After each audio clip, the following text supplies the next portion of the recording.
Hello everyone, welcome to my channel.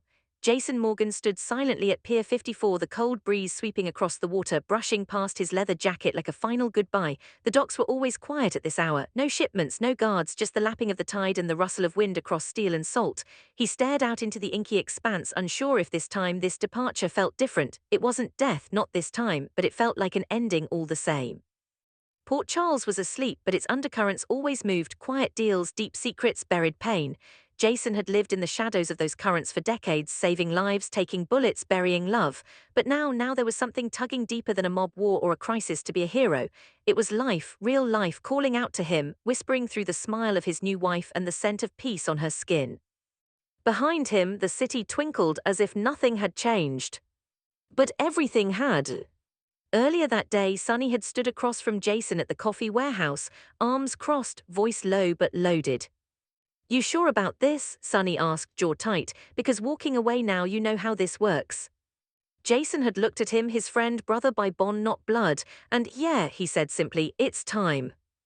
No fanfare, no tears. Jason Morgan never cried, not outwardly, but something clutched at him all the same, deep inside where emotions were forged into silence. Sonny didn't press, he didn't need to, he understood, he always had.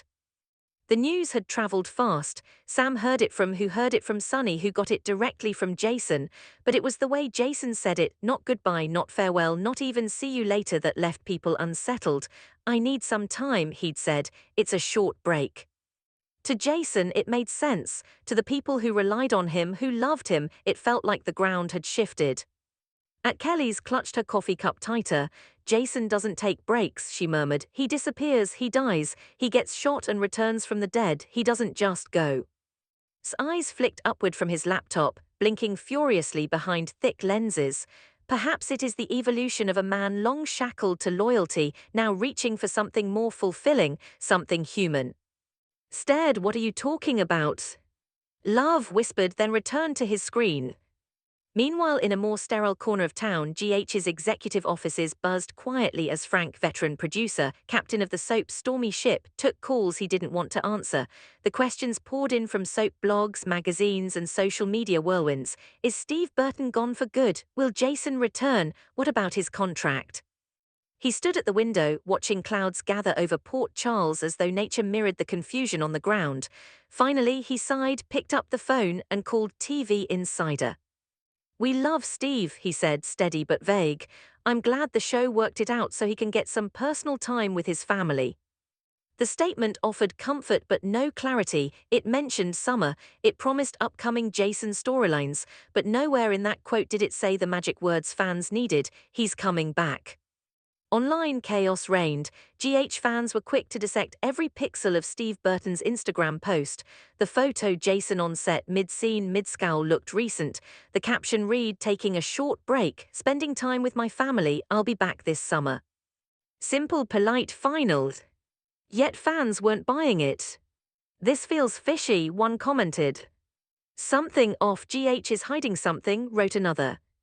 Conspiracy theories mushroomed. Was it contract issues? Was Burton quietly retiring? Or was this a smokescreen for another massive storyline twist? 2 years ago, Jason had returned with a bang. Literally, a warehouse explosion, debris, smoke, and out of it the leather-clad legend returned, gun raised, heart bruised, ready to reclaim the shadows. That comeback was supposed to be the beginning of a long arc. At the time, Steve had spoken candidly about only having 2 to 3 years left in acting. Fans had clung to that number like gospel. They counted episodes, watched storylines. And now the 2-year mark had hit. On a quiet morning, walked the hallway of Metro Court, clutching her phone tightly. She'd reread Jason's message a dozen times. "Just need some space, I'll be back." Her lips curled into a soft, sad smile. "You always say that," she whispered to herself. Back at the mansion, Monica sat in the study, a photo of Jason on her desk, her fingers gently brushing its frame. She wasn't shocked. Jason always found his own rhythm, but part of her, his mother in all but blood, worried, not about safety, not anymore, about heart. He found someone quietly outside Port Charles. He'd gotten married, no one even knew her name, but it wasn't about the headlines for Jason anymore. It was about living something real. Elsewhere, Drew Kane sat in silence on the rooftop of Aurora Media, watching clouds drift as he remembered the weight of being Jason for a time. Memories not his, love not his, danger not his. But the pain, the absence, that he understood all too well. "I hope you find what you're looking for, brother," he said to the wind. His phone buzzed again. ABC wanted assurances, PR teams wanted clarity, but what could he say? "Burton's a legend, the fans love him, so do we," he muttered. But love doesn't always mean forever. As spring loomed, scripts had to change. Writers circled red pens around entire plot arcs, trimming, rerouting, carving space for absence. They built up Jason's final moments, maybe not as an ending but a pause, a detour, one that could become permanent or not. And outside the GH studio, Steve Burton walked quietly to his car, sunglasses on, a cap pulled low. No fanfare, just a man who'd lived a dozen lives on screen, choosing at last to live one off it. Steve Burton closed the car door behind him, the hum of the engine barely audible under the buzz inside his head. The studio parking lot, usually teeming with cast members exchanging scenes and secrets, felt unusually still that afternoon. His mind wasn't on lines or retakes, it was on something quieter, deeper, life beyond the spotlight. As the sun sank low behind the cityscape, Steve drove in silence, hands steady on the wheel. His thoughts flicked back to the last scene he'd filmed, a confrontation, emotional and raw. Jason had delivered one last warning to someone teetering on betrayal, his voice low, eyes sharp, a signature exit. But behind the scenes, Steve had lingered on set longer than usual that day, taking it all in. The crew, the chairs, the buzzing of stage lights, everything had a finality to it, even if temporary. At home, his new wife greeted him with a smile that didn't ask questions. They had talked about this, the need for space, the chance to step away before time ran out. This was a moment to breathe, to live, not just exist between scripts and stunts. In Port Charles, Jason's name still echoed. It always would, the void. Sunny tried to fill the space with extra work and late nights, found herself checking her phone at odd hours, waiting for a message that never came. And Sam, she told herself she'd moved on. She had, but the ache, that was still real. Back in the GH writer's room, scripts were shifting by the hour. Jason's spring arc had been grand, tangled alliances, secret enemies, a redemption arc that blurred the lines between hitman and hero. But now, with Steve gone, they had to pivot. A younger character would step up, Drew maybe, or Dex. There was talk of revisiting older or even bringing in a long-lost sibling, anything to keep the momentum alive while the legacy that Jason had built for decades. Frank, meanwhile, kept his statements controlled. In another interview, he repeated, "Steve's family comes first, we support that, we've got amazing stories coming, and we hope to see him back in the summer." But fans weren't convinced. In online forums, fans traded theories like currency. Some speculated Steve had walked due to creative differences. Others thought the break was a cover for a deeper storyline, a faked death, a hidden mission, maybe even a crossover event.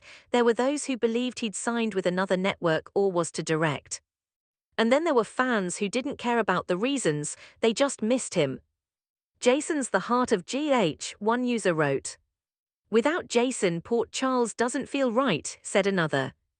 Meanwhile, Steve Burton stayed quiet, no interviews, no podcast appearances, just the single Instagram post that continued to spiral through fan pages, a promise, a hope I'll be back this summer. It was the kind of message that felt final but wasn't, and the lack of certainty gave room for speculation. Inside the studio, artists cleaned out his drawer. His nameplate on the door was left untouched for now. Costume designers stored away the leather jackets, knowing no one else would ever wear them right. The stage lights that had once lit Jason Morgan's intense gaze now turned to other corners of the set. But the absence lingered. Found herself pausing in scenes, her voice catching at odd moments. Jason had been part of so many of her on-screen lives, love, loss, chaos, peace. Without him, something felt unfinished.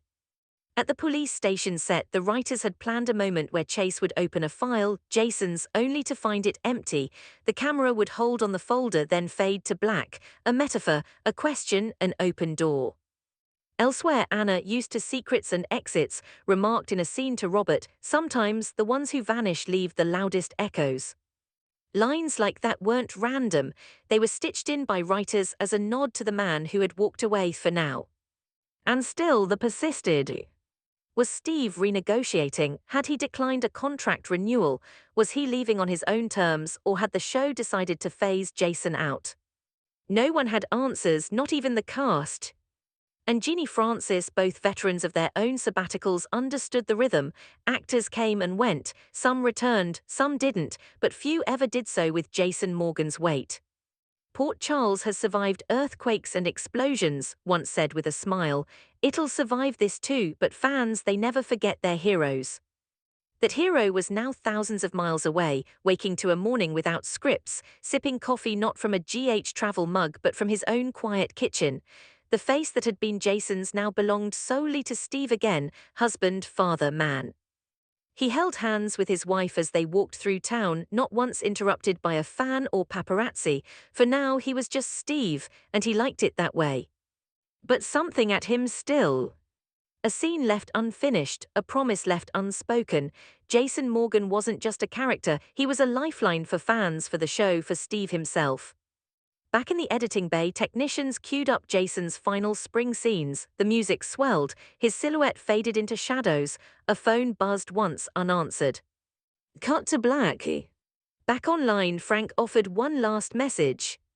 We've built something great, we hope to continue it, with Steve if the stars align. Summer wasn't far. In soap time, it was a heartbeat away. Whether Jason Morgan returned with a roar or remained a memory depended on one man and one choice. And for now, that choice belonged to Steve Burton alone.